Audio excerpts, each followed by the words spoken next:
नमस्कार विद्यार्थी मित्रांनो, मॅथ बाय रणजित सर या यूट्यूब चॅनलला आपलं सहर्ष स्वागत आहे। आपण जसं म्हटलं होतं की जे काही प्रश्नसंच आहे त्याचं विश्लेषण देणार, त्याचा पहिला प्रश्नसंचाचा पहिला पेपरचं पूर्ण विश्लेषण झालेलं आहे। तो नाही बघितले असणार तर व्हिडिओ लेक्चर तुम्हाला प्रोव्हाइड केलेले आहे, ते बघा। आणि आता आज आपण वेगळं म्हणजेच प्रश्नपत्रिका क्रमांक 2 आज बघणार आहे। क्लिअर? परंतु मित्र, हा व्हिडिओ बघण्याच्या आधी तुमचा हा सोडवून असायला पाहिजे, किंवा नसेल तर त्या आधी सोडवा, त्याच्यानंतरच तुम्ही हा व्हिडिओ लेक्चर पाहण्याचा प्रयत्न करा।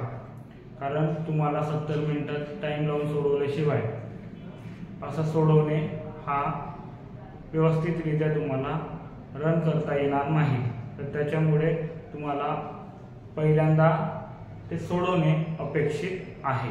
ओके, त्याच्यानंतरचा आपण या क्वेश्चन पेपर मधलं म्हणजे प्रश्नपत्रिका क्रमांक 2 यांच्यामधलं आता बघूया। आपण गणित आणि बुद्धिमत्तेचे जे काही सर्व क्वेश्चन आहेत ते पूर्णपणे आपण विश्लेषण घेतो, त्याचं स्पष्टीकरण घेतो। तर त्यामध्ये आता त्या क्वेश्चन पेपर मध्ये तुम्ही बघा, पुन्हा सांगतोय, क्वेश्चन मी इथे लिहिणार नाही। मी असं गृहीत धरून चालतो की तुमच्याकडे क्वेश्चन पेपर आहेत आणि तुमच्याकडे प्रश्न आहेत, आणि त्याच्यानंतर मी इकडे फक्त त्याचं विश्लेषण देत आहे। त्याच्यामुळे ज्यांनी कोणी तो प्रश्नसंच किंवा तो प्रश्न तुम्हाला कोणता आहे काय आहे कळत नसेल तर तुम्हाला प्रश्नसंच घ्यावा। प्रश्नसंच घेण्यासाठी तुम्ही या नंबरवर संपर्क साधावा, किंवा जो दिलेला टेलिग्राम चॅनल आहे त्याच्यावर जॉईन होऊन तुम्ही तो पुस्तक मागवू शकता। तर पुस्तक मागवल्याशिवाय तुम्हाला प्रश्न काही कळणार नाही आणि त्याच्यानंतर ते होणार नाही। समजत आहे? ओके, देन आज आपण पहिला क्वेश्चन प्रश्नपत्रिका 2 त्याच्यामधला क्वेश्चन नंबर सुरुवात होते मॅथ पासून। मॅथचं आहे तुमचं क्वेश्चन नंबर 23। क्वेश्चन नंबर 23 याचा सोल्युशन किंवा याचा विश्लेषण आपण बघणार आहे। तर बघा मित्र, इथे लक्षात घ्या, खालीलपैकी कोणते पायथागोरस सिद्धांताप्रमाणे त्रिक नाही म्हणताय। म्हणजे पायथागोरस थेरम किंवा पायथागोरस जो सिद्धांत आहे तो काय म्हणतो, लक्षात घ्या जरा। कर्णचा वर्ग बरोबर बाजू 1 चा वर्ग प्लस बाजू 2 चा वर्ग या पद्धतीने तुम्हाला कसं मेंटेन करता येईल। मग आता तिथे ओळखायचं आहे, म्हणजे दोन बाजू तुमचे छोट्या दोन बाजू मिळवून, म्हणजे जसं फॉर एक्झाम्पल अशा पद्धतीने राहणार। म्हणजे हा जो झाला हा काटकोन त्रिकोण ज्याला म्हणतो आपण 90 अँगलचा, त्या पद्धतीने झालेला आहे। ही बाजू आणि ही बाजू आणि या बाजूच्या या दोघांची जर तुम्ही बेरीज केली तर ही बाजू तुमची येणार। अशा पद्धतीने ते असते, म्हणजे त्यांची वर्गांची ते बेरीज बरोबर तिकडला वर्गसंख्येचा असणार, असा पायथागोरस थेरम सांगतो। तर यांच्यापैकी कोणकोणते येऊ शकते ते बघा। आता लक्षात घ्या, पहिला आहे तिथे, आता तुम्हाला हे मी बॅचेस मध्ये पूर्णपणे सांगत असतो की कोणकोणते ट्रिक आहे, म्हणजे डायरेक्टली थोडा पाठ करून ठेवले तर तुम्हाला लवकरच लक्षात येईल। जर इन केस माहिती नसेल तर तो आपण वापरून बघू शकतो। जसं पहिला एक्झाम्पल आहे, म्हणजे छोटे दोन बाजू जे आहेत ते तिसऱ्याचा ते बरोबर वर्ग येत आहे का, बरं लक्षात घ्या। इकडे 5 आहे पहिल्या याच्यात, पहिला ऑप्शन बघा, 5 चा वर्ग प्लस इकडे 12 चा वर्ग, म्हणजेच किती होतं सांगा, इकडे 25 आणि इकडे येत आहे 144, आणि 144 म्हणजे किती येतं 169 कोणाचा 13चा, म्हणजे ती नंतरची कर्णची जी बाजू आहे 169 म्हणजे 13चा आहे, हे तुम्हाला मान्य झालं। म्हणजे तिथं तिसरा पण 13 आहे, त्याच्यामुळे पहिला तुमचा ऑप्शन करेक्ट आहे ना। त्याच्यानंतर डायरेक्टली बघूया दुसरा ऑप्शन मध्ये बघा 3 4 5, म्हणजे पहिल्या 2 याचा वर्ग केल्यानंतर तिसऱ्याचा वर्ग संख्येचा येत आहे का ते बघा। 3 चा वर्ग प्लस 4 चा वर्ग किती होत आहे 9 अधिक किती होत आहे 16, 16 9 25, 25 म्हणजे कोणाचा वर्ग आहे 5 चा वर्ग म्हणजे तिसरा याचा वर्ग येते, हा पण बरोबर आहे. दे त्याच्यानंतरचा 6 9 12, 6 9 12. तर बघा आता 6 9 12 म्हणताय, तर त्याच्यानंतर आपण बघायला घेतलंय 6 9 12. तर बघा पहिल्यांदा 2 याचा वर्ग करा, 6 चा वर्ग प्लस 9 चा वर्ग यांचा दोघांचा वर्ग संख्येचा आपण ऍडिशन जरी केली तर त्यानंतर तुम्हाला तिथं कळायला पाहिजे की ते 12 चा वर्ग यायला पाहिजे. मग येतंय का ते बघा किती होत आहे तुमचं याचं 6 6 36 प्लस 9 9 81. आता तुम्हाला 12 चा वर्ग यायसाठी तुम्हाला काय पाहिजे 144 यांची टोटल यायला पाहिजे, परंतु येत आहे का बघा या दोघांचं ऍडिशन जर केलं तर 7 8 आणि 3 11 117. 117 हा कोणाचाच वर्ग संख्या नाही, म्हणून ऑप्शन क्रमांक 3, ऑप्शन क्रमांक 3 हा तुमचा उत्तर चुकीचा, म्हणजे तो त्रिक नाही. त्रिक म्हणजे तुमचे दोन अगोदरचे दोन बाजू जर तिसऱ्या बाजूचा वर्ग संख्या इतका बेरीज त्याची येत असेल तर ती त्रिक असं म्हणता येईल. कारण पायथागोरस थेस म्हणते काय म्हणते कर्णाचा वर्ग बरोबर बाजू 1 चा वर्ग प्लस बाजू 2 चा वर्ग अशा पद्धतीने, म्हणून हा सॅटिस्फाय होत नाहीये, म्हणून तुमचं उत्तर कोणतं ऑप्शन क्रमांक 3. ओके. देन नेक्स्ट आता बघा नेक्स्ट क्वेश्चन कोणता आहे ते बघू आपण.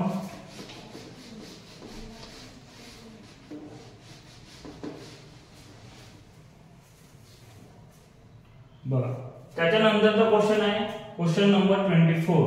क्वेश्चन नंबर 24 मध्ये बघा लक्षात घ्या तुमच्याकडे प्रश्न आहे ते वाचा तिथे तुम्ही पण. राजूने एक पेन 75 रुपयास खरेदी करून 105 रुपयास विकला तर त्यास किती टक्के नफा झाला. आता बघा खरेदी किंमत लहान आहे आणि विक्री किंमत मोठी आहे म्हणजे 100% तिचा नफा झालेला आहे.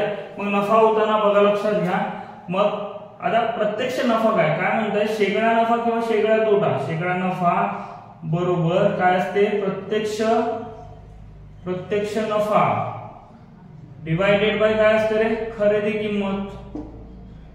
किंमत गुणिला काय 100 न गुणतो म्हणजे टक्केवारीमध्ये येते. प्रत्यक्ष नफा किती होत आहे तर त्यांच्यातला फरक काढा. प्रत्यक्ष नफा म्हणजे काय तुमचं पूर्णपणे विक्री किती आणि खरेदी किती यांच्यामधला फरक कितीचा असतो बघा 105 आणि काय 75. 105 मायनस काय 75 डिवायडेड बाय खरेदी किंमत किती आहे तुमची 75 रुपये. मग 75 रुपयाला घेतला आणि तुमचं 105 रुपयाला विकताय गुणिला 100 म्हणजे टक्केवारी म्हणजे इथं होतं यांचा वजाबाकी 30 आणि हे 75 गुणिला किती 100. मग या पद्धतीने जर विचार केला तर इथं 5 चा भाग जाते. ठीक आहे 5 चा भाग जाते. मग किती वेळा जाणार 5 चा भाग किंवा 15 चा भाग जाते 15. 15 5 75 आणि 15 दुने 30. मग आता बघा 5 1 5 5 ला इथं भागलं तर किती 20 वेळा झालं 20 दुने 40. मग किती टक्के तुमचं ते नफा होत आहे मग पूर्णपणे 40% नफा होत आहे. मग ऑप्शन क्रमांक सी तुमचं उत्तर यायला पाहिजे 40%. अशा पद्धतीने तो आहे. मग त्यानंतरचं बघूया नेक्स्ट क्वेश्चन तुमचं आहे आय थिंक रिझनिंगचं आहे का नाही मॅथ्सच आहे. मग तुमचा क्वेश्चन नंबर आहे 27. तर बघा तिथे तुम्हाला क्वेश्चन पेपर आहे तिथे तुम्हाला समजून येईल कोणता क्वेश्चन कुठे आहे तर त्या पद्धतीने तुम्ही मेंटेन करा कारण तिथे मी क्वेश्चन लिहिणार नाही. ओके. देन प्रशांतने आपल्या कुटुंबातील मुलांसाठी 20 आंबे व 25 केळी विकत घेतल्या. त्यापैकी 2 आंबे व 1 केळी खराब झाल्यामुळे फेकून दिली. तर बाकीचे आता बघा मुलांसाठी आंबे किती आणले होते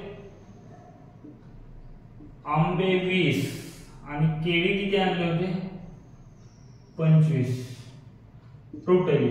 आता हे बघा हे आणलेले होते खराब किती झाले खराब झाले 2 आणि याच्यातला 1 एकंदरीत 3 खराब झाले म्हणजे हे फेकावं लागते. म्हणजे यांची टोटल आणलेले किती होते एकंदरीत 45 म्हणजे तुमचं खराब किती झाले 45 पैकी 3 मायनस करा म्हणजे राहिले किती 42. आता तिथे बघा लक्षात घ्या मित्र तिथे 42 मध्ये दोन्ही ऑप्शनचा तुमचा भाग चालला परंतु आता इथे बघा 5 चा भाग जात नाही तर तिथे विशेष उरत नाही. त्याच्यानंतर 3 चा भाग म्हणजे समान वाटणी करा म्हणजे समान वाटणी करण्यासाठी भाग जाणे आवश्यक आहे.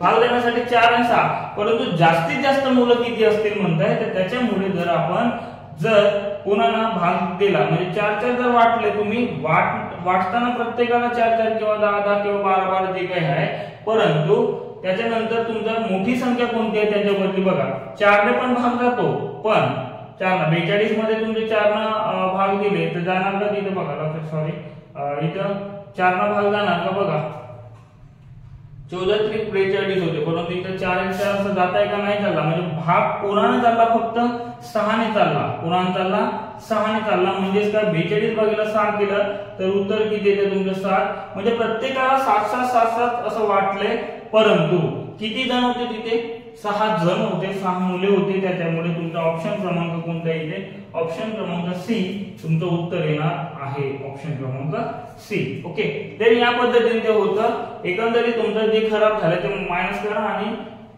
त्यातल्या 42 मध्ये कोणाला भाग देता, आता तिथे दुसऱ्याचा जरी भाग गेला असता त्यातल्या त्यात मोठी संख्या कोणती हे तुम्हाला शोधावं लागलं असतं. ओके, ते आता बघा हा इथे मध्ये आलेला आहे, परंतु हा रिझनिंगचा क्वेश्चन आहे. याच्यानंतरचा 28 नंबर क्वेश्चन नंबर 28 याच्यामध्ये बघा जरा काय वाटतंय. ओके,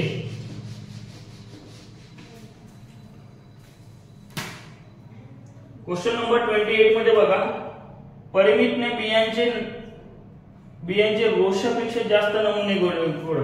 आता बघा कमी जास्त म्हणजे तुलनात्मक संकेतन हा जो टॉपिक आहे त्याच्यामधला आपण बघतो, जसं याला झाड लावा कार्यक्रम म्हणून आपण संबोधित करतो. जसं बघा लक्षात घ्या, कोणाचं काय कोण कोणापेक्षा परिमितचे बिया कोणाचे परिमितने बियांचे रोक्षपेक्षा जास्त नमुने गोळा केले, कोण परिमितने.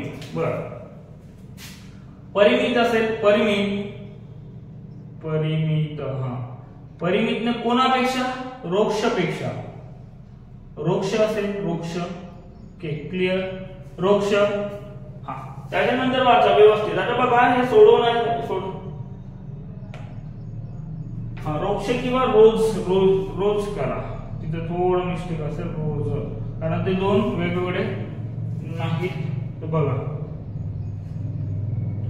रोजने नीलपेक्षा कमी नमुने गोळा केले, नीलने परिमितपेक्षा जास्त म्हणजे नमुने गोळा केले. ठीक आहे, कोणानं नीलने कोणापेक्षा परिमितपेक्षा नीलने जास्त गोळा केला, म्हणजे नील त्याच्यापेक्षा जास्त असायला पाहिजे, इथं नील असेल. Okay, clear. देन त्याच्यानंतर बघा आता नील झालं, परंतु नील का म्हणताय रोज नीलपेक्षा कमी नमुने गोळा केले. रोजने हा ते समजूनच येत आहे, नीलने रोजने नीलपेक्षा कमी. मग त्याच्यानंतर बघा ऋताने परिमितपेक्षा जास्त परंतु नीलपेक्षा कमी, म्हणजे बघा परिमितपेक्षा जास्त आणि नीलपेक्षा कमी, म्हणजे या इन बिटवीन असं असायला पाहिजे.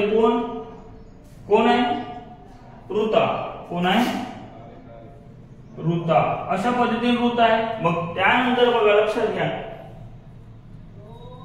परंतु परिमितपेक्षा जास्त परंतु नीलपेक्षा कमी गोळा केले तर सर्वात जास्त नमुने गोळा करणारी व्यक्ती कोण म्हणताय. तर बघा काय सुटलं का आपला, परिमितने बियांचे रोजपेक्षा, हा रोजने नीलपेक्षा कमी गुण, नीलने परिमितपेक्षा. मग अशा पद्धतीने तुमचे किती 4 इथे आहे. मग त्यानंतर तुमचं काय ना तुमचं उत्तर त्याच्यामध्ये बघा. मग आता बघा इथे बघता क्षणी कोण मोठा वाटतंय, सर्वात जास्त गोळा कोण केले नमुने, तर आपण लाईन नुसार जरी बघितला तर आता सर्वात जास्त कोणाचा आहे नीलचा, म्हणून ऑप्शन क्रमांक कोणता, ऑप्शन क्रमांक तुमचा येईल, ऑप्शन क्रमांक नील कोणता आहे, ऑप्शन क्रमांक 3 यामध्ये नील आहे. त्याच्यामुळे तुम्हाला त्या पद्धतीने तुम्हाला व्यवस्थित वाचून तिथे ड्रॉ करणे. त्याच्यानंतरचा कोणताही विचार आहे, कधी कधी सर्वात कमी नमुने कोण गोळा केले अशा पद्धतीने येणार, किंवा दुसऱ्या नंबरचं कमी कडून दुसऱ्या नंबरचा कोण किंवा जास्त कडून दुसऱ्या नंबरचा कोण, अशा पद्धतीने तुम्हाला विचारलं जाईल. ओके, त्याच्यानंतरचा 28 झाला. 28 नंतर डायरेक्ट क्वेश्चन आहे तुमचा 30. क्वेश्चन नंबर कोणता आहे 30. मग 30 मध्ये बघा क्वेश्चन नंबर 30 मध्ये काय म्हणताय मित्र, बघा आता लक्षात घ्या व्यवस्थित. क्वेश्चन नंबर 30 मध्ये म्हणजे हा मॅथमॅटिक्सचा क्वेश्चन आहे. तर बघा आपल्याकडे शफलिंग वाले क्वेश्चन असतात, म्हणजे तुमचा इन जनरल जसा पेपर होता तो त्याच पद्धतीने, फक्त मॅथ फक्त रिजनिंग एका मागे एक असं देणे नाही, तर तसं वेगवेगळे असू शकतात. आपण आता बघा स्थानिक किमती आपल्याला विचारात घ्यायचे. आता बघा 7 plus 4a 7 plus 4a आणि अजून एक तुमचा आहे 5 plus 2b. आता बघा लक्षात घ्या, यांची काहीतरी व्हॅल्यू आहे. हे व्हॅल्यू तुम्हाला देऊन आहे 98, 53, 7 98, 53, 7 अशा पद्धतीने देऊन आहे. मग त्यानंतर बघा लक्षात घ्या, आता इथे म्हणताय हा जो आहे पहिला अनुक्रमे म्हणताय, अनुक्रम म्हणजे पहिले तर पहिला दुसरे दुसरा सहस्त्र स्थान, याच्यात सहस्त्र स्थान कोणतं आहे तुमचा 8. मग त्या पद्धतीने याच्या कंपॅरिझन कोणतं आहे 8 येईल. मग याचं काय दशक स्थान म्हणताय, दशक स्थान म्हणताय ते कोणतं येईल मग 3.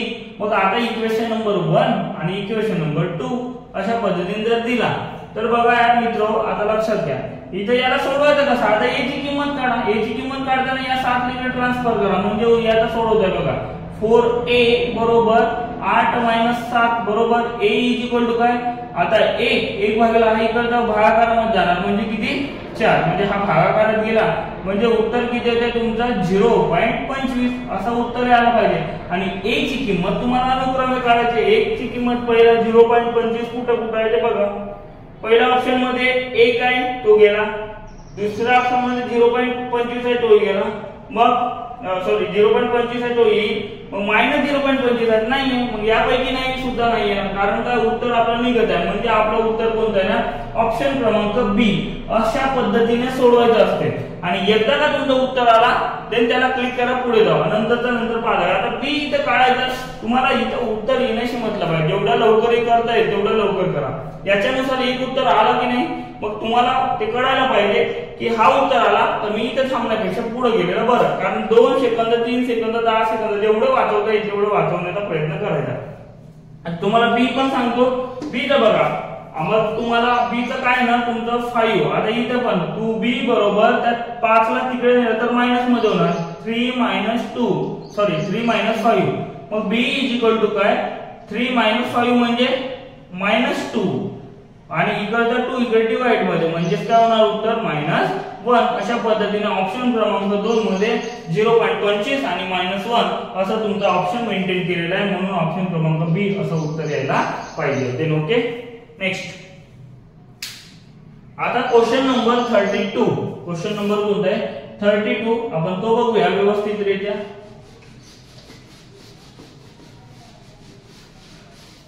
क्वेश्चन नंबर 32 बघा.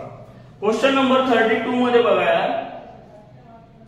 हा पुन्हा स्थानिक किंमत वगैरे त्यांची किंमती दिलेली आहे 32.358 32.358. ओके. देन त्याच्यानंतर सांगा पुन्हा काय देऊन आहे 27.489. या दोन संख्येमध्ये 8 च्या स्थानिक किमतीतील फरक किती. दोन्ही मध्ये 8 बघा. स्थानिक किंमत पॉइंट नंतर जर असेल तर लक्षात घ्या स्थानिक किंमत 8 चा 8 लिहिला, पॉइंटच्या खाली पॉइंट द्या. इथे किती डिजिट आहेत 1 2 म्हणून 1 2 0. इकडे आपल्याला काही लेनदेन नसते म्हणून या पद्धतीने या 8 ची स्थानिक किंमत झाली 0.008. मग याची बघा इथे पॉइंट नंतरचाच विषय होतो, पॉइंट नंतर काही विषय नाही.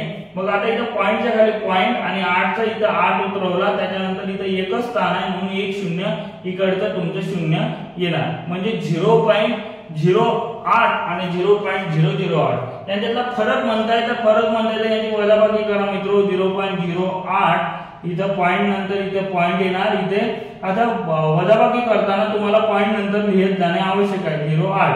आता इथे काहीच नाही म्हणजे इथे 0 देता येईल. त्या पद्धतीने 0 तून 8 गेला असं जात नाही म्हणून 10 तून 8 गेला 2 हातचा 1 केला किंवा 1 कमी केला म्हणजे 7. 7 2 0 गेला 7. मग इथे राहणार तुमचं 0 पॉइंट इथे 0 म्हणजे 0 0.072 असं तुमचा आन्सर यायला पाहिजे आणि तो ऑप्शन क्रमांक कोणता आहे ऑप्शन क्रमांक डी असं तुम्हाला दिलेलं आहे ऑप्शन क्रमांक डी हा उत्तर यायला पाहिजे देन ओके क्लिअर हां देन त्याच्यानंतरचा बघा क्वेश्चन नंबर 33 क्वेश्चन नंबर कोणता आहे 33 क्वेश्चन नंबर 33 मध्ये बघा काय होणार क्वेश्चन नंबर 33 मध्ये बघा आता बघा इथे अपूर्णांक आहे अपूर्णांकामध्ये काय असतं बघा आता अपूर्णांकामध्ये 2-3 टाइप पडतात एक तर छेद समान असताना किंवा छेद समान नसताना किंवा अंश व छेद दोन्ही समान नसताना अशा पद्धतीने परंतु इथे बेरीज बघा बेरीज किंवा वजाबाकी जर करायची असेल तर छेद समान आहे का पहिल्यांदा चेक करून घ्यावे मग छेद समान असताना आपल्याला सोपं जाईल कसं काय आता लक्षात घ्या जर तिथे सर्व इथे छेदामध्ये 4 आहे पण सर्व इथे छेदामध्ये 4 आहे तर आपण एक काम करूया छेदामध्ये 4 घेऊया एकाच छेदात घेता येते आणि वरच्या अंशांची बेरीज आणि वजाबाकी असेल तर वजाबाकी अशा पद्धतीने करावं लागेल मग सांगा इथे 3 मग काय पहिलं 3 अधिक किती 7 मायनस किती 1 अशा पद्धतीने तुमचं उत्तर राहील सांगा 7 अधिक 3 किती होत आहे 10 10 मायनस 1 किती होत आहे 9 9 भागिले 4 अशा पद्धतीने तुमचं उत्तर यायला तिथे पॉइंट मध्ये दिलेलं आहे मित्र आता पॉइंट मध्ये पहिल्यांदा पॉइंट काढण्यापेक्षा आपण इथे जर आपण भागला तर सांगा 4 दुने 8 आता भाग जात नाही पॉइंट आता 1 राहिला 4 दुने 8 2 राहिला 4 पंचे 20 म्हणजे 2.25 अशा पद्धतीने उत्तर यायला पाहिजे 2.25 असं कोणतं आहे ते बघा ऑप्शन क्रमांक 1 म्हणजे ए हा तुमचा फायनल आन्सर असायला पाहिजे देन त्या नेक्स्ट बघा आता नेक्स्ट मध्ये कोणतं आहे तुमचं क्वेश्चन नंबर 34 क्वेश्चन नंबर कोणता आहे 34 क्वेश्चन नंबर 34 मध्ये बघा आता लक्षात घ्या इथे काय ना क्वेश्चन नंबर 34 मध्ये काय म्हणताय 16 पटीला 4 ने भागल्यास उत्तर 4 ची किती पट येईल असं बघा कोणाच्या 16च्या च्या म्हणताय तर गुणाकार कोणाच्या बरं 16 पटीला कोणाला 16 पटीला कितीने भागल्यास 4 ने भागल्यास उत्तर किती येते म्हणजे इथे बरोबरीचं चिन्ह कोणाच्या आपल्याला माहित नाही x च्या किती पट बनलाय पट म्हणजे पुन्हा गुणाकार म्हणजे किती 4 अशा पद्धतीने राहील मग आता लक्षात घ्या इथे 4 1 4 4 4 16 याला ठेवा तसे 16 गुणिले किती 4 बरोबर किती x into 4 मग हा जो 4 इकडे डिवाइड मध्ये येणार किंवा इथल्या इथे कॅन्सल करू शकता असा काही विषय नाही कारण इकडे येऊन डिवाइड मध्ये होते त्याच्यामुळे बघा लक्षात घ्या 16 गुणिले 4 डिवाइडेड बाय 4 4 गेट कॅन्सल म्हणजे x काय आलं तुमचं उत्तर मग इकडे 16 असं उत्तर यायला पाहिजे मग 16 ऑप्शन क्रमांक कोणता आहे 16 येण्यासाठी सांगा मग ऑप्शन क्रमांक आहे तुमचं ऑप्शन क्रमांक बी 16 असं उत्तर यायला पाहिजे समजत आहे ओके देन नेक्स्ट क्वेश्चन पुन्हा लक्षात घ्या आणि त्याच्या नंतरचा क्वेश्चन आय थिंक कोणता आहे तुमचा कंटिन्युअसली आहे इथे कंटिन्युअसली म्हणजे क्वेश्चन नंबर 35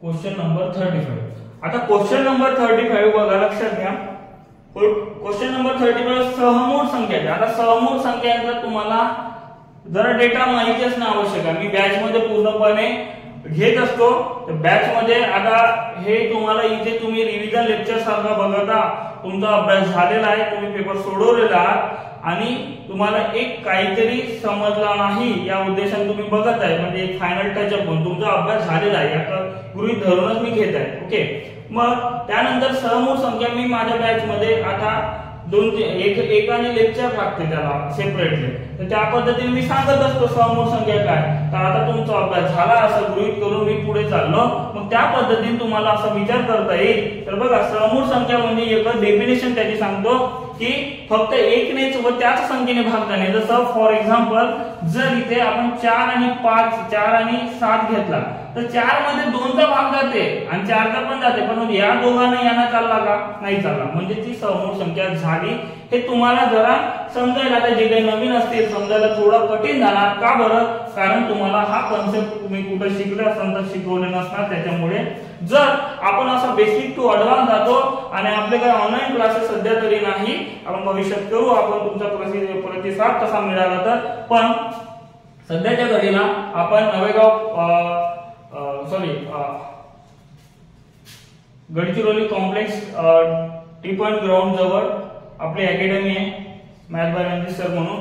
तर इथे ऑफलाईन क्लासेस चालतात, त्याच्यामुळे तुम्ही या नंबरवर किंवा डिस्क्रिप्शन बॉक्स मध्ये काही टेलिग्राम चॅनल आहे त्याच्यावर जॉईन होऊन तिथे माहिती मिळवू शकता, किंवा या नंबरवर 8928696835 या नंबरवर संपर्क साधून असा बेसिक टू ऍडव्हान्स जो काही पूर्णपणे आहे तो तुम्हाला व्यवस्थितरित्या परीक्षेच्या दृष्टीने अभ्यासता येईल. पण आता लक्षात घ्या, समूह संख्या म्हणजे त्याच्यामध्ये बघा लक्षात घ्या, पहिला तुमचा ऑप्शन आहे 17 34. आता बघा 17चा भाग, 17 जसा मूळ संख्या आहे परंतु 17चा भाग इथे चालला पुन्हा एका या 34 मध्ये याच्या व्यतिरिक्त या दोघांमध्ये कॉमन आहे, एक व्यतिरिक्त कोणाचा कॉमन चालला, इथे 17चा चालला आणि इथे 17चा चालला, म्हणून ही समूह संख्या येणार नाही.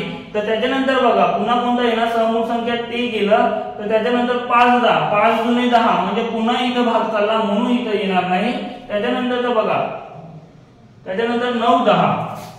आता बघा 9 आणि 10 मध्ये कोणाकोणाचा भाग जातो, 5 2 अशा पद्धतीने 10चा किंवा 1चा सर्वांमध्ये जातो, काही विषय नाही. परंतु इथे कोणाकोणाचा जाणार, 3चा भाग जाणार आणि 9चा जाणार. परंतु इथला 3 इथे आहे का किंवा इथला 9 इथे आहे का, नाहीये. तर त्याच्यामुळे तो काही त्या पद्धतीने मेंटेन होणार नाही. म्हणून तुमचा कॉमन इथे बघा, कॉमन इथे 17 होता इथे 17 होता, त्याच्यामुळे तुम्ही कॉमन व्हायला नको अशाच पद्धतीने विचार करायला पाहिजे. मग त्याला म्हणतात सहमूळ संख्या. हे छोटे छोटे पॉइंट्स आहे, कोणी सांगत नाही त्या पद्धतीने, परंतु तुम्हाला तेवढं लक्षात ठेवणे अत्यंत आवश्यक आहे.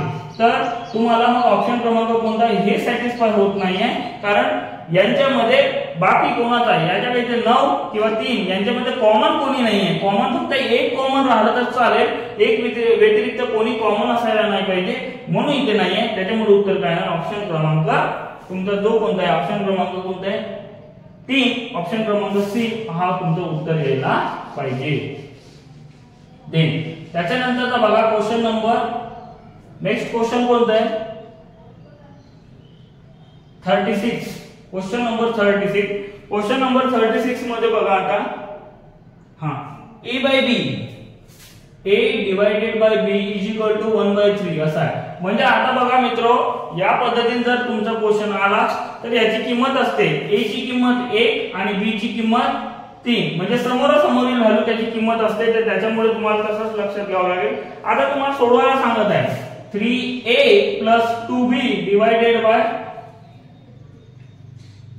काय 3a - 2b अशा पद्धतीने आहे. तर लक्षात घ्या. मग आता इथे व्हॅल्यू पुटअप करा, फक्त काही विषय नाही. मग 3 गुणिला काय करणार, यांच्यामध्ये दोघांमध्ये रिलेशन गुणाकाराचा 1, 3 गुणिला 1 + 2 गुणिला किती 3 अशा पद्धतीने आहे. 3 गुणिला 1 आणि -2 गुणिला 3 अशा पद्धतीने. मग बघा 3 × 3 अधिक 3 × 6 डिवाइडेड बाय 3 × 3 -3 × 6 म्हणजे तुमचं उत्तर काय आलं पाहिजे बघा. आता लक्षात घ्या, इथे मग किती होता, इथे 9 आणि इथे किती होता -3.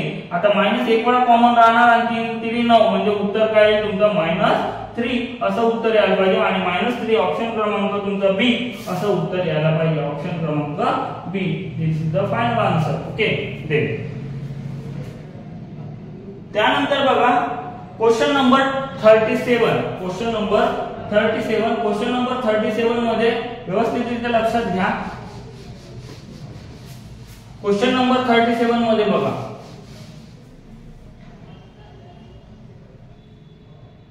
क्वेश्चन नंबर 37 मध्ये काही विषय नाही, परंतु पॉइंट अरेंजमेंट हे तुम्हाला गुणाकारामध्ये असायला पाहिजे. गुणिला 0.02 अशा पद्धतीने राहील. ओके. तर बघा आपण बॅच मध्ये नेहमी सांगत असतो, जेव्हा जेव्हा तुमचे पॉइंट गुणाकार आले तेव्हा पॉइंटला विसरल्यानंतर सांगा इथं काय उरला 2, इथं काय उरला 2, इथं काय उरला 2. पण पहिल्यांदा यांचा गुणाकार आहे इथं 8, परंतु पॉइंट नंतर डिजिट मोजायचा. इथं 1, इथं 1, इथं 2 म्हणजे एकंदरीत 4 पाहिजे. आपल्याला आलेले किती, एकच आला. तर त्याच्यामुळे आपण 4 येण्यासाठी 4 डिजिट. आता मी असा लिहिलं तर काय फरक पडला का, नाही, कारण काय तुम्ही याला 8च वाजता, परंतु आपल्याला पाहिजे किती पॉइंट नंतर 4 डिजिट पाहिजे. पण 4 स्थान सरकवला म्हणजे उत्तर किती आहे 0.0008 असं तुमचं उत्तर यायला पाहिजे. अशा पद्धतीने आहे. ओके. दे ऑप्शन क्रमांक कोणता होता तो 0.0308 ऑप्शन क्रमांक डी अशा पद्धतीने उत्तर आहे. ओके. देन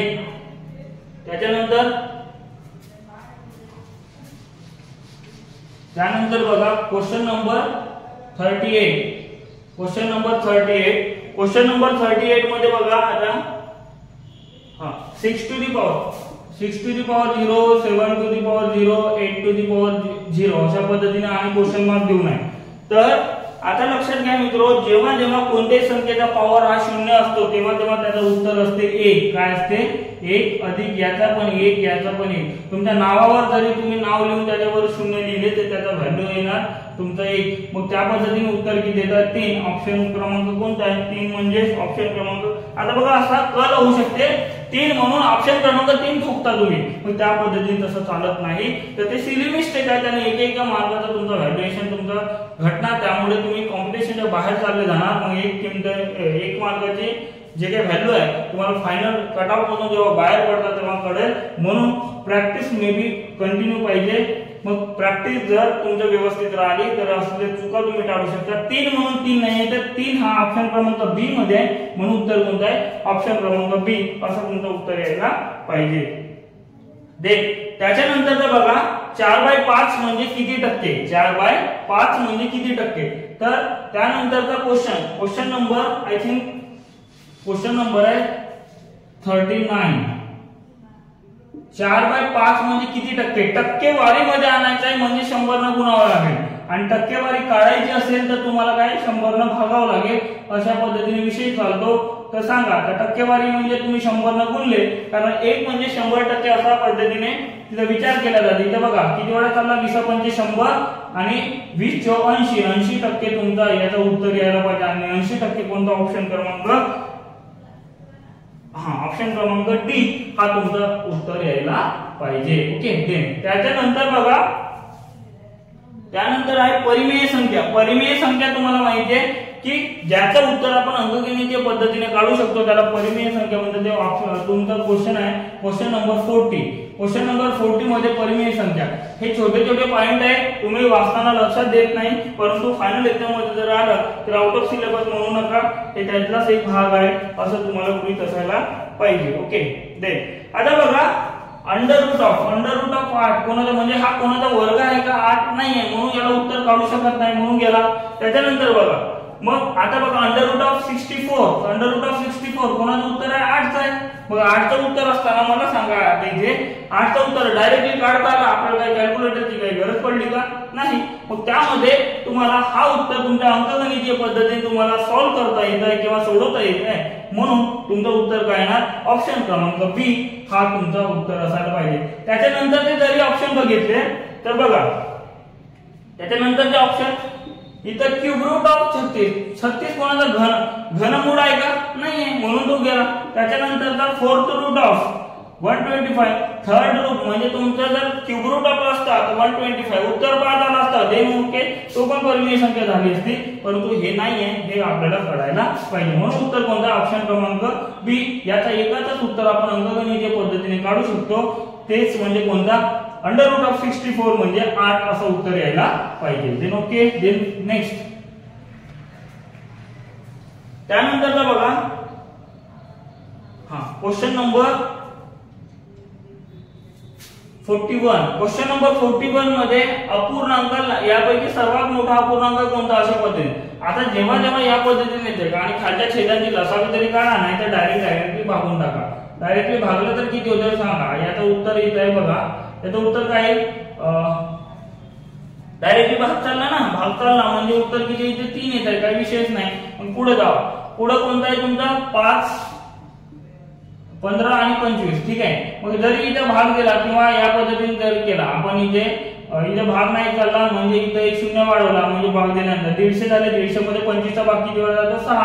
0.6 झाला याची किंमत. मग त्याच्यानंतर बघा 40 भागीला 20 म्हणजे उत्तर येते तुमचं 2. त्या पद्धतीने तुमचं असायला पाहिजे. त्याच्यानंतर बघा पुन्हा काय म्हणताय? 70 भागीला 35 याचा पण उत्तर तुमचं 2 येत आहे.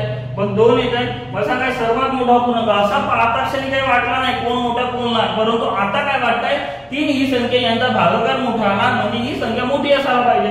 मग ही संख्या मोठी येत आहे म्हणजे तुमचा कोणता येईल उत्तर, मग तुमचा 27/9 हा उत्तर यायला पाहिजे आणि 27/9 हाच उत्तर कोणाचा आहे. मग तुमचा ऑप्शन क्रमांक कोणता आहे तुमचा? हा आता बघा इथं देताना पहिला होता परंतु तिथं पहिला म्हणून पहिला ठेवा तुम्ही त्या पद्धतीने नाही तर ऑप्शन क्रमांक सी मध्ये हा अंतर्भूत आहे त्याच्यामुळे उत्तर येणार तुमचा ऑप्शन क्रमांक सी अशा पद्धतीने उत्तर यायला पाहिजे. ते नेक्स्ट आता बघा क्वेश्चन नंबर 42. क्वेश्चन नंबर काय 42. क्वेश्चन नंबर 42 मध्ये बघा लक्षात घ्या. आता क्वेश्चन नंबर काय म्हटलं आपण 42. क्वेश्चन नंबर 42 मध्ये बघा 1. आता इथे पॉइंटचे तुम्हाला बेरीज आणि वजाबाकी. आता एक जेव्हा पॉइंट मी बॅच मध्ये व्यवस्थितरित्या हँडल केलेलं तुम्हाला आता इथे करायला पाहिजे. आपण जे पॉइंट नसताना पॉइंटच्या अशा पद्धतीने इथे आपण मेंटेन करतो. इकडे डावीकडे आणि उजवीकडे लिहत नेतो. पॉइंटच्या आधी उजवीकडून डावीकडे आणि पॉइंटच्या नंतर डावीकडून उजवीकडे. पॉइंटच्या खाली पॉइंट मेंटेन करा. इकडे 1 1 इकडे 1 त्याच्यानंतर पुन्हा काय इथे 3 वेळा आहे. इथे 1 2 3 आणि 1 2 जिथे जिथे जे नाहीये तिथे तुम्ही शून्याची अरेंजमेंट करू शकता. इथे काहीच नाही म्हणजे इथे पॉइंट देऊन असं लिहिलं तर काही फरक पडत नाही. इथे 2 इथे 3 इथे पॉइंटच्या खाली पॉइंट आणि इथे 4 आणि इथे 2 आणि इथे 1 मग 124.32 अशा पद्धतीने ऑप्शन क्रमांक कोणता आहे? ऑप्शन क्रमांक सी असं तुमचं उत्तर आहे. म्हणून तुमचं उत्तर काय येणार 124.32 असं उत्तर यायला पाहिजे. तर क्वेश्चन नंबर आता क्वेश्चन नंबर कोणता घेणार आता लक्षात घ्या. क्वेश्चन नंबर सिक्वेन्सली आहे इथे. Question number 43. क्वेश्चन नंबर 43 मध्ये बघा ताशी 25 किमी वेगाने जाणारी गाडी एका सेकंदात किती मीटर जाते. आता बघा आता तुम्हाला बॅच मध्ये सांगताना मी सांगितलं की किलोमीटर पर आवर हा मोठा युनिट आहे. त्याच्यासोबत तुम्हाला जर किलोमीटर हे वेग जर किलोमीटर पर आवर मध्ये देऊन असेल तर तुमचा वेग तासामध्ये आणि तुमचे जे अंतर आहे ते किलोमीटर मध्ये असायला पाहिजे. परंतु एक तुमचा युनिट वेगळा आणि एक युनिट वेगळा अशा पद्धतीने जर असेल तर कोणाला कोणाला तुम्हाला चेंज करावं लागेल. शेवटी मीटर मध्ये विचारते म्हणून आपण किलोमीटर पर आवरला 72 किलोमीटर पर आवर हा वेग आहे की नाही वेग किलोमीटर पर आवर याला चेंज करून टाकू. याला चेंज करताना kilometre per hour metre per second करताना आपण लहानेकडे जातो म्हणून वरती लहान आणि या पद्धतीने राहणार म्हणजे किती वेळा भाग चालला तुमचा 18 74 4 5 20 मीटर पर सेकंद झाला. काय झाला 20 मीटर पर सेकंद. मग मला सांगा तुम्हाला शेवटी काय विचारते किती सेकंदात विचारता. मग तुम्हाला सांगा वेळ वेळ बरोबर काय ना अंतर भागीला वेग. अंतर भागीला काय ना वेग. अंतर किती आहे तुमचं अंतर देऊन असेल ना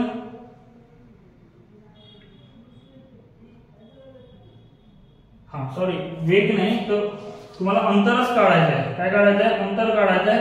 तर तुम्हाला देऊन काय काय आहे मग एक तर वेग देऊन आहे वेग गुणिला वेग.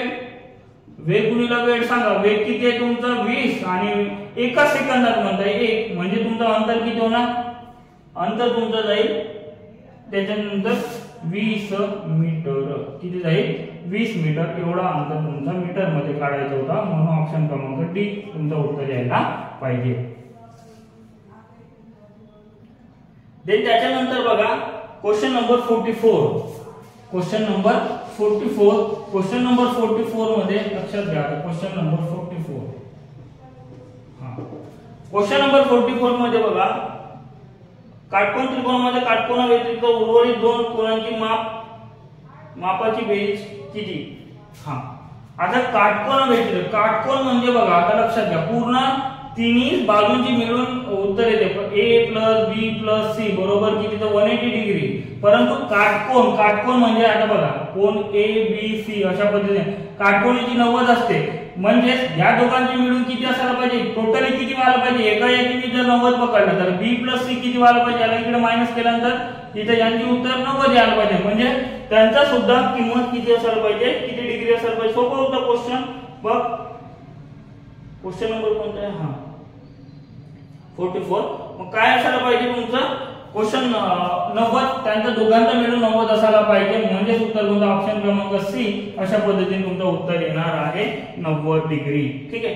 त्याच्यानंतर क्वेश्चन नंबर तुमचा 45. क्वेश्चन नंबर कोणता आहे 45. क्वेश्चन नंबर 45 मध्ये बघा, क्वेश्चन नंबर 45 मध्ये क्रमशः 21 पासून 50 पर्यंतच्या सर्व नैसर्गिक संख्यांची बेरीज. आता बघा 21 ते 50 हा जो झाला गट झाला, काय झाला गट. मग गटातील नैसर्गिक संख्येचा बेरीजचा फॉर्म्युला मी लिहित नाही तर बोलतोय, बघा लक्षात घ्या. पहिली नैसर्गिक संख्या किती 21 आणि शेवटची नैसर्गिक संख्या कोणती आहे तुमची 50. यांची दोघांची बेरीज गुणीला काय करतो म्हणजे भागीला काय करतो 2 आणि इथे काय लिहितो एकूण नैसर्गिक संख्या. आणि एकूण नैसर्गिक संख्या कसं काढतो शेवटची मायनस पहिली प्लस 1 या पद्धतीने तुमचा राहील. म्हणजे सांगा या दोघांचा बेरीज किती होत आहे 71 भागीला 2 गुणीला तुमचा जर इथं मायनस केला तर इथे 20 मायनस म्हणजे 30 अशा पद्धतीने होणार. कारण इथं मायनस केला तर किती 29 होते की 1 म्हणजे 30 अशा पद्धतीने इथे भाग जात आहे. भाग किती जात आहे 15. मग 15 इथं 15 चे 5 हातचा 1 15 7 105 नाही 106 म्हणजे 1065 असं तुमचं उत्तर यायला पाहिजे. आणि तो उत्तर कोणता आहे ऑप्शन क्रमांक बी असं उत्तर यायला पाहिजे. दे त्याच्यानंतरचा क्वेश्चन आहे क्वेश्चन नंबर 46. कोणता आहे क्वेश्चन नंबर 46. क्वेश्चन नंबर 46 मध्ये बघा, क्वेश्चन नंबर 46 मध्ये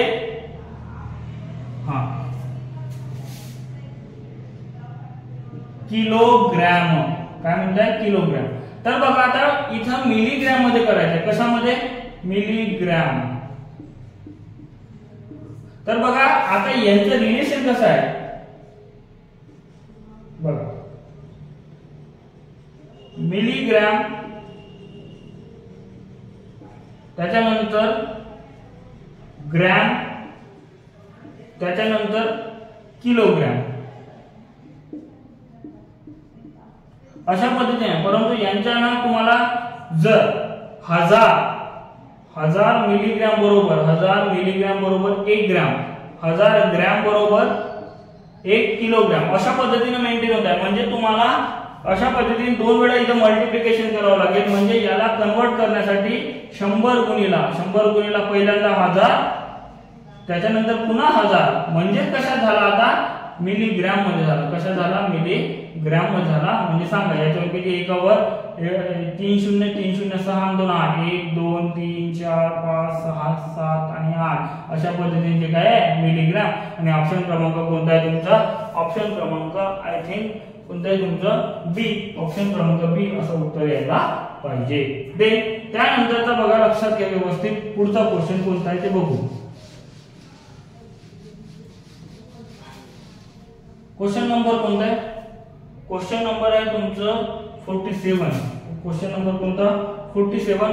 क्वेश्चन नंबर 47 मध्ये बघा आता 8 संख्यांची सरासरी 12 आहे. जर प्रत्येक संख्या 3 ने वाढवली तर नवीन संख्यांची सरासरी काय असेल. ओके.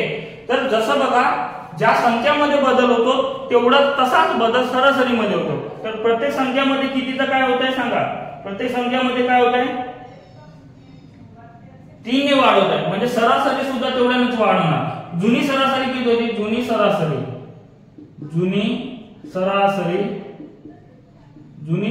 झाली. जुनी सरासरी मध्ये काय मिळवणार तुम्ही कितीने वाढ प्रत्येक संख्येत 3 ने. मग नंतरची वाढ येते जुन्या सरासरी मध्ये सुद्धा वाढणार. म्हणजे नवीन सरासरी काय भेटते सांगा. नवीन सरासरी बरोबर तुमचं काय नाव उत्तर सांगा बरं. जुनी सरासरी किती होती 12 प्लस काय नंतर 12 प्लस आता काय नवीन सरासरी म्हणजे कितीने वाढते 3 ने. म्हणजे उत्तर काय ना 15. जे बदल तुमच्या संख्यामध्ये होतो तोच बदल कोणामध्ये जाणवतो तुमच्या नवीन सरासरीमध्ये जाणवतो. त्याच्यामुळे लक्षात घ्या. मग सरासरीमध्ये ते बघा किती होणार ऑप्शन क्रमांक सी उत्तर आहे 15. अशा पद्धतीने तुमचं उत्तर यायला पाहिजे. देन त्याच्यानंतरचा बघा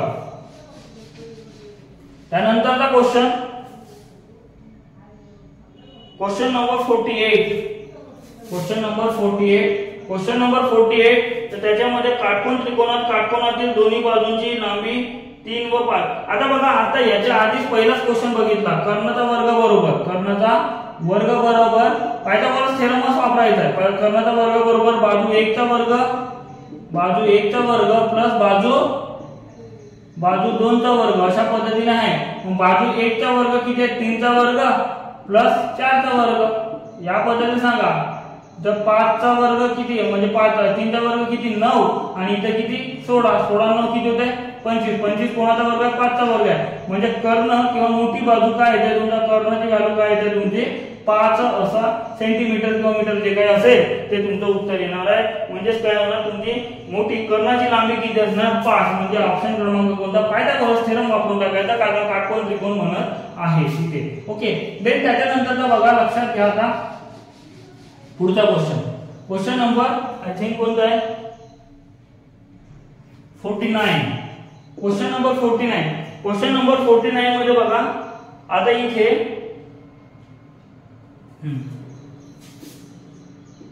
क्यूब रूट ऑफ 125 डिवाइडेड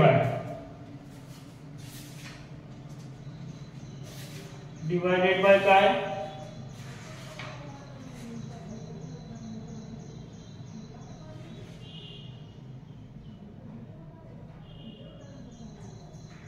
त्याच्यानंतर बघा आता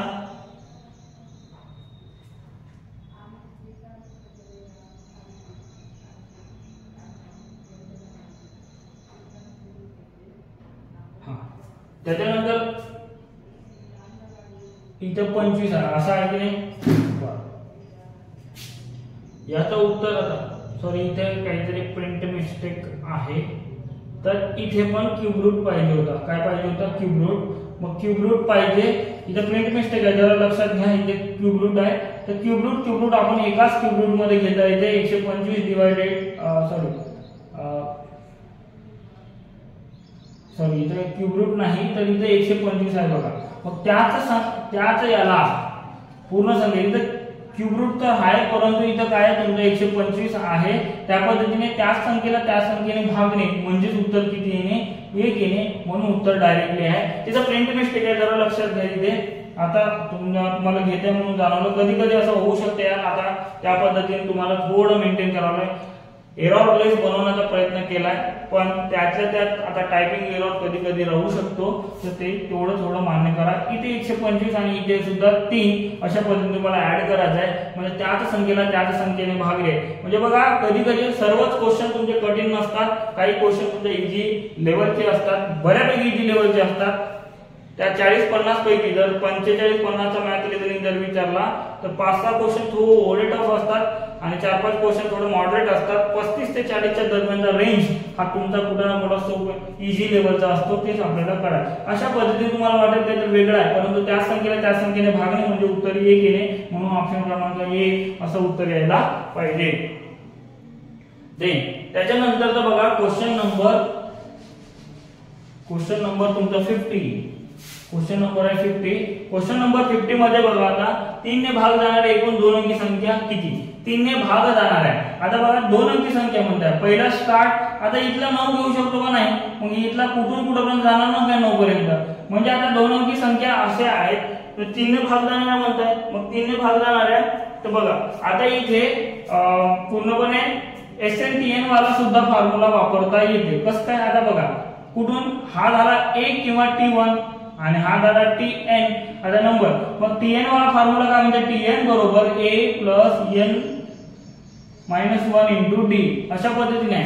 आता डिफरन्स नेहमी 3 चा डिफरन्स म्हणजे फरक कितीचा असतो त्याच्यानंतर 12 नंतर 15 15 नंतर 18 म्हणजे फरक कितीचा आहे तुमचा फरक आहे तुमचा 3 चा मग फरक म्हणजे तो D आहे मग पुट अप करा A म्हणजे पहिली व्हॅल्यू असते TN म्हणजे शेवटची व्हॅल्यू 99 आणि A म्हणजे किती आहे तुमची 12 आणि N म्हणजे आपल्याला कळायचं आहे किती टर्म आहे तर आणि 3 मग या पद्धतीने पहिल्यांदा याला इकडे पलटवून टाका म्हणजे उत्तर काय येणार सांगा 99 - 12 केलं म्हणजे उत्तर काय येणार तुमचा 87 इकडे 12 इकडे 87 बरोबर काय होणार इकडे N - 1 * 3 हा 3 इकडे गुणाकारात इकडे येऊन भागाकारात 87 डिवाइडेड बाय 3 म्हणजे N - 1 अशा पद्धतीने राहील म्हणजे इथे किती वेळा भाग चालला 29 वेळा किती वेळा झाला 29 वेळा झाला आणि इथे N - 1 मग N - 1 आहे तर -1 इकडे येऊन +1 N = किती मग 30 + 1 किती होत आहे सॉरी 29 + 1 किती होत आहे 30 अशा पद्धतीने तुमचं उत्तर यायला पाहिजे आणि ऑप्शन क्रमांक 30 कोणता आहे म्हणजे 30 कोणत्या याच्या त्या ऑप्शन मध्ये A ऑप्शन मध्ये म्हणून उत्तर तुमचा A असं उत्तर येणार आहे। तर त्याच्यानंतर बघा क्वेश्चन नंबर 51 सिक्वेन्सली आहे इथपर्यंत. तर बघून घेऊ आपण याला question number 51. Okay, question number 51 मध्ये बघा, आता लक्षात घ्या. क्वेश्चन नंबर 51 मध्ये मसावी काळामध्ये कोणाची बरं 0 पॉइंट ते तुमचे गणित आहे 0.12 आणि इथे काय आहे पुन्हा 36 आणि इथे काय आहे तुमचं 25 या पद्धतीने. आता बघा मॅक्झिमम इथं पॉइंट नंतर डिजिट किती आहे 2, तर सर्वांना तिथे ते मेंटेन करा. 0.12 बरोबर 36.00 असं दिलं काही फरक पडत नाही आणि 25.00. परंतु याला समान करण्यासाठी तुम्हाला मसावी काढण्यासाठी इथे काय येणार 12, इथे काय येणार 3600, कारण त्याच्यामुळे तो पॉइंट उडाला. इथे काय 2500. अशा पद्धतीने तुमचा मेंटेन असायला पाहिजे. मग त्यानंतर बघा यामध्ये आता बघा कोणाचा भाग जाणार. पहिल्यांदा 2 शून्य आहेत म्हणजे तुमचा 4चा भाग जाणार. म्हणजे 4 भाग देऊन देऊ. मसावी काळामध्ये की नाही 4 भाग देऊन देऊ. 4 भाग दिला तर किती होतं सांगा. 4 मसाले म्हणजे सर्व संख्येला म्हणजे एका संख्येने तुमच्या सर्व संख्येला भाग जाणे. इथं 3, इथे किती रे 936. इथे किती वेळा चालला 6. 1 उरला होता. 1 उरला म्हणजे किती झाले 10 टाकला. 4 दुने 8 आणि इथं पुन्हा 2 4 पंचे 20. मग यामध्ये बघा आता कोणाचा भाग चालला का. आता कोणाचा भाग चाललेला नाही. तर बघा आता या पद्धतीने तुम्हाला काय उत्तर येईल. मसावी त्यांचं काय ना सांगा बरं. त्यांचं आता बघा याच्यात व्यतिरिक्त पुन्हा कोणाचा कॉमन याचा भाग चालला का नाही चालला. म्हणजे मसावी तुमची 4 यायला पाहिजे पण 4 असा येईल का उत्तर नाही. कारण काय इकडे पॉइंट मध्ये आहे इकडे पॉइंट नंतर मॅक्सिमम डिजिट किती होते 2. पण इथे मॅक्सिमम डिजिट 2 पाहिजे. तर 4 एकच डिजिट आहे 0.4 म्हणजे उत्तर काय 0.04. अशा तुमचं उत्तर यायला पाहिजे. आणि हीच तुमची मसावी झाली.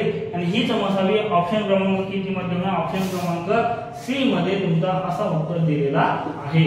तर तुम्ही तेवढं लक्षात घ्या. त्या पद्धतीने आज एवढे क्वेश्चन बघितलेले आहे. याच्यानंतर जे काही क्वेश्चन असतील तर पुढच्या लेक्चरला कंटिन्यू करूया.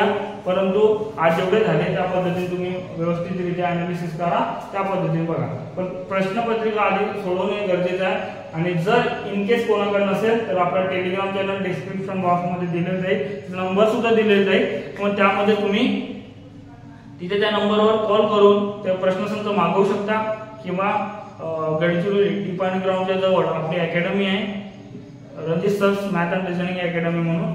तर तिथे तुम्ही येऊन ते प्रश्नसंच मागवून म्हणजे ते घेऊन जाऊ शकता. ठीक आहे. तर त्या पद्धतीने आणि व्हिडिओ इतर विद्यार्थ्यांपर्यंत लवकरात लवकर शेअर करा जास्तीत जास्त. म्हणजे त्या पद्धतीने मला व्हिडिओ लेक्चर लवकर घ्यायला मदत होईल नाही का. मग त्या पद्धतीने तुम्ही जरा सहकार्य करा. त्या पद्धतीने जर तुम्हाला निश्चितपणे फायदा होत असेल असं मी गृहीत धरतो. आणि या पद्धतीने विश्लेषणचा तुम्हाला फायदा होत असेल तर कमेंट बॉक्समध्ये तुम्ही तसं मेन्शन करू शकता. थँक्यू.